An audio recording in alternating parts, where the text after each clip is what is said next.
Je me tiens devant vous avant que ne commence la liturgie pour vous dire la gratitude de la nation française. Gratitude à l'égard de tous ceux qui ont sauvé, aidé et rebâti Notre-Dame de Paris. Gratitude à l'égard de tous ceux qui sont présents au moment où nous nous apprêtons à la rendre aux catholiques, à Paris, à la France et au monde entier. Oui, ce soir, les cloches de Notre-Dame sonnent à nouveau et l'orgue dans un instant s'éveillera. Musique d'espérance, familière aux Parisiens, à la France et au monde. Les cloches de Notre-Dame sonnent à nouveau, qui ont scandé les heures du jour et celles de l'histoire. Elles sonnent, comme elles ont sonné pour les 11 rois qui ont vu s'élever la cathédrale, pour Saint Louis rapportant d'Orient la couronne d'épines, pour Henri IV, pensant la blessure des guerres de religion, pour le vœu de Louis XIII et les victoires de Louis XIV, pour Napoléon se sacrant lui-même un matin de décembre 1804, pour Victor Hugo déambulant, rêveur, cherchant les yeux levés l'ombre de Quasimodo, pour Claudel, ployé au pied d'un pilier, revenu à l'espérance un soir de décembre 1886, pour annoncer aux résistants de Paris l'arrivée du général Leclerc et des siens, puis pour célébrer la libération aux côtés du général de Gaulle, pour les adieux de la France à ses génies, à ses soldats, à ses grands hommes. Oui, elles sonnent, elles qui ont accompagné notre histoire. Pourtant, nous aurions pu ne jamais réentendre cette voix. Le 15 avril 2019, la nouvelle de l'incendie a couru de lèvre en lèvre. Les images de flammes dévorant le transept, la fumée noire, la flèche qui vacille puis s'effondre dans un fracas d'ossements. Et ces heures de combat face au feu, la décision de lui laisser sa part, et ces minutes désespérées où tout pouvait partir, où la pierre, le bois, les vitraux auraient pu disparaître. Durant ces heures, il s'est trouvé des étudiants descendus de la montagne Sainte-Geneviève pour entonner des chants, des promeneurs à Times Square pour s'arrêter en larmes devant les premières images.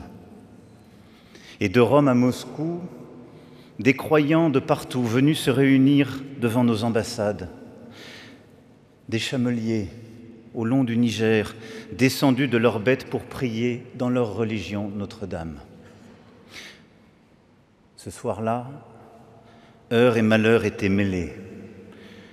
L'enchaînement de malchance, le vent d'Est qui s'est levé au pire moment, poussant les flammes vers le beffroi nord, et l'enchaînement de coïncidences aussi, que certains appelleront hasard, d'autres destin, d'autres providence.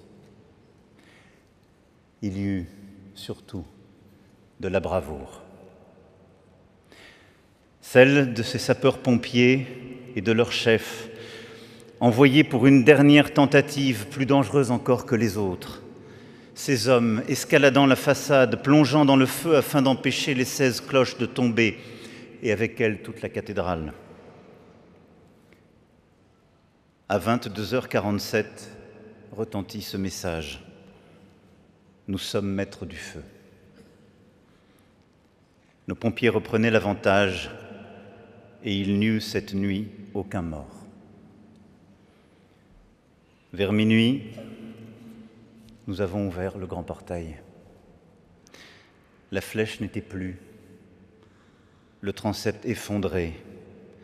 Le plomb continuait de couler partout, par flamèche. L'eau, une odeur âcre, la croix et la piéta qui apparaissaient dans un éclat singulier, et la Vierge au pilier, intacte, immaculée, à quelques centimètres à peine de la flèche tombée. Notre-Dame de Paris était sauvée, défigurée, mais sauvée, par la bravoure, le courage de ces hommes. Alors commencèrent ces minutes où tout pouvait vaciller, tristesse et désespoir devant un tel drame, incertitude et désolation de ne jamais revoir la cathédrale comme avant, vertige de découvrir que Notre-Dame de Paris pouvait disparaître et que nos cathédrales aussi sont mortelles. Alors, nous avons choisi le sursaut, la volonté, le cap de l'espérance. Nous avons décidé de rebâtir Notre-Dame de Paris plus belle encore en 5 années. Le sursaut, la volonté. Et pour rendre cela possible, une fraternité inédite. Fraternité de ceux qui ont donné sur tous les continents, de toutes les religions, de toutes les fortunes. Unis par l'espérance et réunis dans ces murs. Fraternité des compagnons, apprentis et de tous les métiers ici réunis. Sous la conduite du général Georgelin, pour qui j'ai ce soir une pensée émue, puis de Philippe Jost et de leurs équipes. Fraternité des échafaudeurs, des grutiers, cordistes, électriciens, forestiers, scieurs, équarrisseurs, charpentiers et taillandiers, et puis les menuisiers d'art, parqueteurs, couvreurs, fondeurs, ferronniers d'art, serruriers, dinandiers, patineurs, lustriers, artisans de la pierre et maçons, tailleurs, carriers, sculpteurs, restaurateurs de sculptures et de peintures, maîtres verriers, facteurs d'orgues et campanistes, archéologues, ingénieurs, chercheurs, historiens, conservateurs, régisseurs d'arts et architectes, et tant de métiers encore. Oui, ces femmes et ces hommes, plus de 2000 durant 5 ans, se sont inscrits dans la chaîne de ceux qui, depuis le XIIIe siècle, ont bâti la cathédrale. Reconstruisant la forêt de Notre-Dame, cette charpente de 2000 chênes, puis la flèche à l'identique, et ranimant les pierres, les peintures, redécouvrant cette blondeur. Ils ont montré que nous avions la volonté encore de bâtir de grands dessins et de continuer la légende des siècles.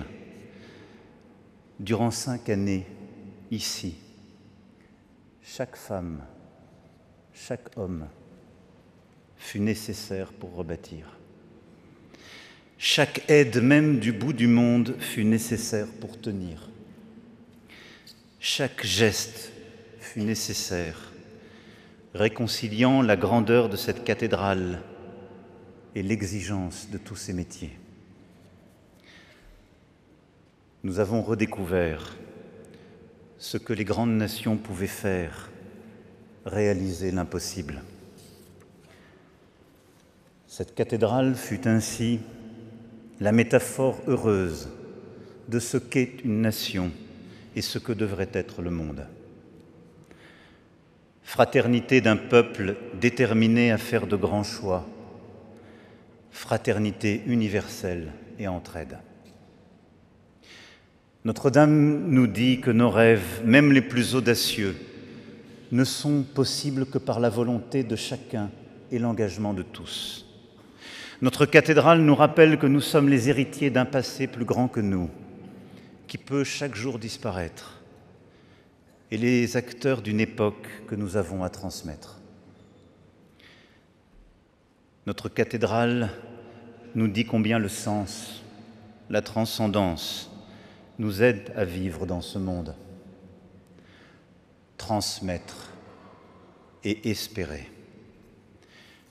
Tel est le sens de ce travail et de notre présence ce soir. Nous nous inscrivons à notre tour dans ce cortège de bâtisseurs, nous révélant à nous-mêmes face à l'adversité. Les cloches sont sonnées. L'orgue va s'éveiller. Les fidèles, bientôt, viendront prier. Le monde retrouvera la cathédrale rebâtie et embellie. Et nous, il nous faudra garder comme un trésor cette leçon de fragilité, d'humilité et de volonté. Et n'oubliez jamais combien chacun compte et combien la grandeur de cette cathédrale est inséparable du travail de tous. Ce soir, ensemble, nous pouvons partager la joie et la fierté. Monseigneur, Notre-Dame de Paris vous est redonnée. Ensemble, vous avez rendu cela possible. Soyez-en remerciés. Vive Notre-Dame de Paris, vive la République, vive la France.